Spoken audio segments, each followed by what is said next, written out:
आज जो मैं कैबिनेट मंत्री बना हूँ वो सिर्फ और सिर्फ आदरणीय चौधरी साहब के आशीर्वाद से बना हूँ। लेकिन विपक्ष हमेशा गुमराह करने की बात ज़रूर करता है कि विपक्ष हमेशा जो है ना टारगेट करता है, ये नहीं हो रहा, वो नहीं हो सब कुछ रहा है, पता उन्हें भी है इस बात का। चंद्रशेखर आज़ाद जी भी आप ही के समाज से है और उन्होंने अभी 2 दिन पहले नगीना में एक बयान दिया कि खतौली में उन्होंने जिताया और अब जो है वो दूसरी जगह चले गए। मान्यवर काशीराम की आइडियोलॉजी जब तक बहुजन समाज पार्टी में निहित थी तब तक बीएसपी भी बढ़ी है। आज मान्यवर काशीराम इस दुनिया में नहीं है, तभी से बहुजन समाज पार्टी हाशिए पर। राहुल भाई प्रधान खड़ा मूसा दिद्दा अडीगा, अरे कितनी वोट मिलेगी वहां बता दो मुझे, कितने कट देगा, कितने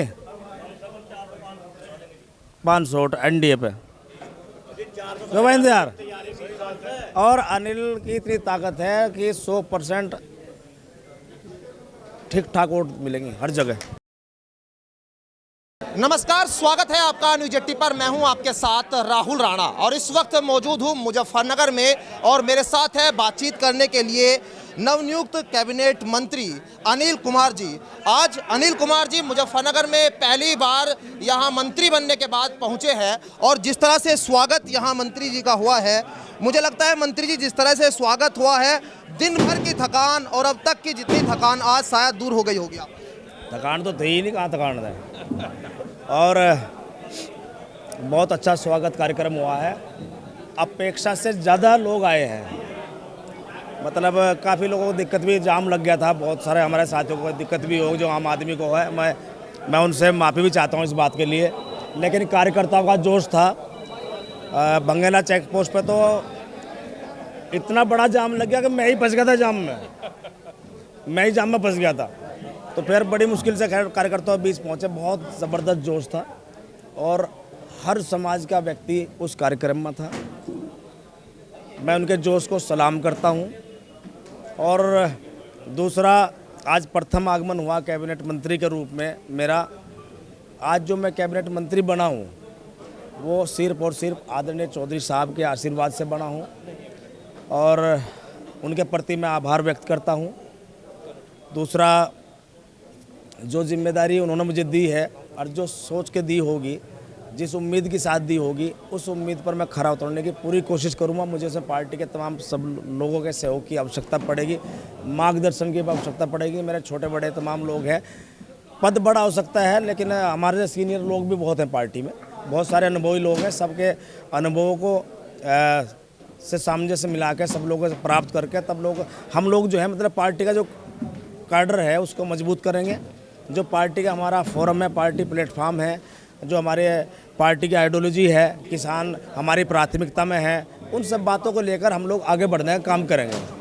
अच्छा, एक जिम्मेदारी की आपने जो बात की है, वैसे तो आप लगातार कहते रहे कि भाई हम समाज के लिए काम करेंगे, लेकिन एक हमें लगता है पश्चिम उत्तर प्रदेश के लिए कैबिनेट में एक दर्जा आप लोगों को जो मिला है, आपको एक ताकत जो अनुसूचित समाज को, अल्पसंख्यक समाज को जो देने की काम, आपकी भी जिम्मेदारी जब कुछ लगता है पहले से बहुत ज़्यादा बढ़ जाएगी। निश्चित रूप से, वैसे तो जीवन में चुनौतियाँ हमेशा रही है मेरे लिए, लेकिन निश्चित रूप से ये चुनौतीपूर्ण विषय है। और लेकिन जैसा हौसला हमारे लोगों से प्राप्त हो रहा है मुझे, जो उस चुनौती को भी हम पार पाएंगे।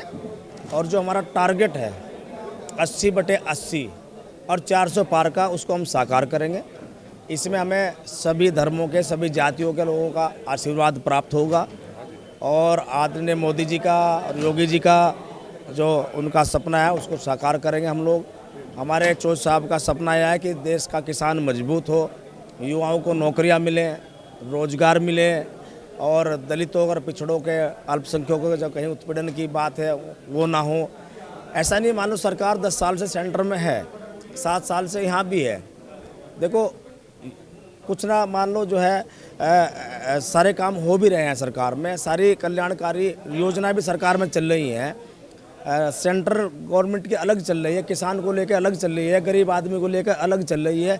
लेकिन विपक्ष हमेशा गुमराह करने की बात ज़रूर करता है कि विपक्ष हमेशा जो है ना टारगेट करता है, ये नहीं हो रहा, वो नहीं हो सब कुछ रहा है, पता उन्हें भी है इस बात का, जानकारी उन्हें भी है कि नंबर आपका आने वाला नहीं है, नंबर मोदी जी का ही आने वाला है।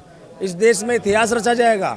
2 बार नरेंद्र मोदी जी प्रधानमंत्री बने, पूर्ण बहुमत के साथ में बढ़कर बने हैं, और इस बार तीसरी बार भी नरेंद्र मोदी जी ऐतिहासिक जीत दर्ज करेंगे और तीसरी बार इस देश के ऐतिहासिक रूप से प्रधानमंत्री बनेंगे। अच्छा, चंद्रशेखर आज़ाद जी भी आप ही के समाज से है और उन्होंने अभी 2 दिन पहले नगीना में एक बयान दिया कि खतौली में उन्होंने जिताया और अब जो है वो दूसरी जगह चले गए, अब उनको यानी लगा कि अकेला छोड़ के चले गए। आपको क्या लगता है कि अब 24 में आपका भी प्रत्याशी मुजफ्फरनगर में है? देखो, चंद्रशेखर भाई हो या अनिल कुमार हो या बहन कुमारी मायावती जी हैं, इनके पीछे जो ताकत है वो समाज है। भाई चंद्रशेखर ने मेहनत की लेकिन जिताया समाज ने है, और उस समाज को ही सम्मान दिया है आदरणीय जयंत चौधरी ने। जो 22,000 की लीड आई थी खतौली विधानसभा में, वो दलित समाज के लोगों ने एक वोट देने का काम किया था, अल्पसंख्यक समाज के लोगों ने एक वोट देने का काम किया था, और तमाम सभी लोग वर्गों ने वोट दिया था। तो ये दलित समाज के लिए इनाम है। हमारी विधानसभा में मुझे काफ़ी वोट दिया, सभी विधानसभा में वोट देने का काम किया है, तो ये उसी का तो इनाम है। आप ये क्यों समझ रहे हो उसको? अच्छा, आप दलितों के बीच में थे, पीछे हम देख रहे थे वहाँ पर चौक पर, आप बड़े भावुक भी हो गए। आपने कहा कि भाई अब जिम्मेदारी जो है आप लोगों की है और आपको जो है कैसे चौधरी साहब के हाथ मजबूत करने हैं, पार्टी के हाथ मजबूत करने हैं। ये भावुक पल है आपके लिए? बिल्कुल भावुक पल है और जिम्मेदारी निश्चित रूप से चुनौतीपूर्ण है, लेकिन निभाएंगे। अपने समाज के लोगों के बीच में जाएंगे। हमारे समाज के लोग भी राजनीतिक सोच रखने वाले लोग हैं, 3-4 बार सत्ता में रह चुके। मान्यवर काशीराम की आइडियोलॉजी जब तक बहुजन समाज पार्टी में निहित थी तब तक बीएसपी भी बड़ी है। आज मान्यवर काशीराम इस दुनिया में नहीं है, तभी से बहुजन समाज पार्टी हाशिए पर है। मैं उसमें ज़्यादा टिक्का टिप्पणी नहीं की, ना मैंने बहन जी के विषय में आज तक कोई शब्द कही, ना कहूँगा। लेकिन सवाल खड़े होते हैं, तो आज जब सवाल खड़े हो रहे हैं तो उसका जो नफ़ा नुकसान है वो किसको हो रहा है? अनिल की अगर कोई ताकत है तो समाज से है, और अगर बहन जी भी कोई ताकत में है, बहन जी भी अगर नेता तो समाज की ताकत से नेता है, चाहे चंद्रशेखर हो चाहे कोई भी है, या नरेंद्र मोदी जी हो। तो समाज अपेक्षा भी करता है, उम्मीद भी करता है। 2012 से कोई इनको प्रतिनिधि देने को तैयार नहीं है, सरकार में कोई भागीदारी देने को तैयार नहीं है। इस विषय में अगर सोचने का काम किया है तो आदरणीय जयंत चौधरी जी ने किया है। तो ऐसा नहीं है, हमारा समाज बुद्धिजीवी वर्ग है, बुद्धिजीवी सोच रखता है, राजनीतिक सोच रखता है, सामाजिक सोच रखता है। तो निश्चित रूप से मुझे उम्मीद है कि मेरा समाज 100% जो है आदरणीय जयंत चौधरी जी के माध्यम से एनडीए को वोट देने का काम करेगा। एक आखिरी सवाल, मैं सब बातें आपसे हो गई, लेकिन किसानों पर कुछ आप बताइए, क्योंकि गन्ने का बड़ा समस्या इस ज़िले में, आसपास के ज़िलों में, पश्चिम में रहती है। आप जब मंत्री के तौर पर अब चुनकर आए हैं तो आपका किस तरह का प्रयास रहेगा और क्या आश्वासन आप जो है किसानों को, गन्ना किसानों को देंगे? देखो, हमारी दल की जो आइडियोलॉजी है उसमें सबसे नंबर 1 पे किसान है। हमारी प्राथमिकता किसान है, किसान का मेरा वर्ग।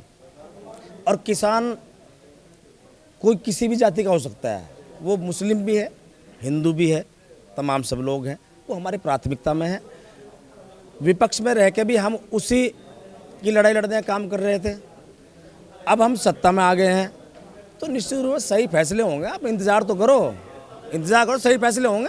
अच्छा, आपने कोर्ट नहीं सिलवाया क्या? जज जी ने आपसे कहा था कि भाई कोर्ट सिलवा लो, आपने तो ऐसे ही पुराने आपके लग रहा है। मैं तो सादा आदमी यार, कोर्ट वोट नहीं पहना करता मैं। कोर्ट तो मैं स्कूल के टाइम पे पढ़ लिया। आपने कहा था ना कि जैन जी ने कहा कि आपने मुझे कहा था, तो साहब का जब फ़ोन आया मेरे पास, साहब कह रहे अनिल कहाँ हो? मगर सर मैं तो क्षेत्र में हूँ। कह रहे कोर्ट वोट सिलवाया, वो सूट वोट सिलवाया है? मगर सर मैं तो सूट वोट नहीं सिलवाया, मैं तो पहनता नहीं सूट। कहना अच्छा चलो लखनऊ की तरफ कूच करो। और मुझे थोड़ा सा, देखो राजनीतिक निर्णय होते हैं, मैं चाहता था कि मेरे तमाम सभी साथी विधायक भी उसमें रहें, लेकिन ये थोड़ा से नीतिगत मामले होते हैं। और अगले दिन जब मान लो सब चीज़ क्लियर होगी मीडिया के माध्यम से, मैं अपने तमाम साथी विधायकों को बुलाना भी चाहता था उसमें, लेकिन क्योंकि काफ़ी दूर थे, आ नहीं सकते थे। और लेकिन मुझे खुशी है आज तमाम मेरे साथी मेरे साथ रहे, मेरे हौसला अफजाई की। मिनिस्टर अनिल बन गया तो वे लोग 8 हैं, अगर उनमें से कोई और व्यक्ति बन जाता तो मैं भी अपना को मिनिस्टर महसूस करता। तो इसमें हमारे में कोई मतभेद नहीं है। तो ये हम सब लोग एक हैं।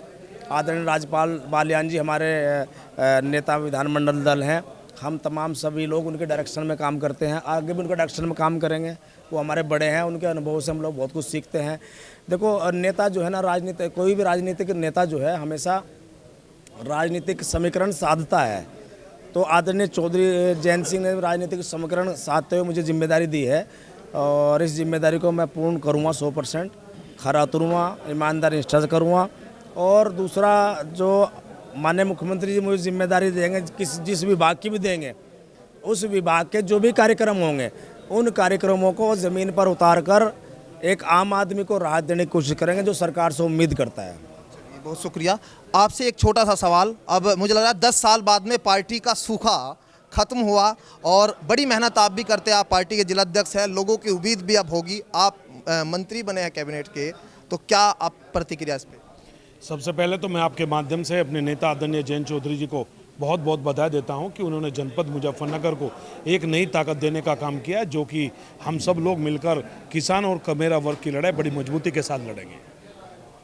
बहुत शुक्रिया बातचीत करने के लिए। बहुत सारे लोग हैं, कहना आप लोग भी कुछ चाहते होगे, छोटा छोटा आप लोग भी? बस बधाई सबको, ऐसे मौके पे बहुत शुभ कामनाएं और माननीय अपने नेता आदरणीय जयंत चौधरी जी का बहुत बहुत आभार सारे निर्णयों के लिए। जयंत चौधरी जी ने जो अब कूटनीति यहाँ कहे तो गलत नहीं होगा जो की है। हाँ, राहुल भाई, प्रधान खड़ा मूसा दिद्दा का, अरे कितनी वोट मिलेगी वहां बता दो मुझे, कितने कट देगा, कितनी? 500 वोट एनडीए पे, गोविंद यार। और अनिल की इतनी ताकत है कि 100% ठीक ठाक वोट मिलेंगी हर जगह। वोट मिलेगी और पश्चिम उत्तर प्रदेश में राष्ट्रीय लोकदल की अब ताकत यहाँ बढ़ेगी, ये साफ तौर पर कहना है कैबिनेट मंत्री बनने के बाद में अनिल मलिक जी। मेरे सहयोगी काव्य के साथ मैं राहुल राणा, न्यूज़ 18 मुजफ्फरनगर।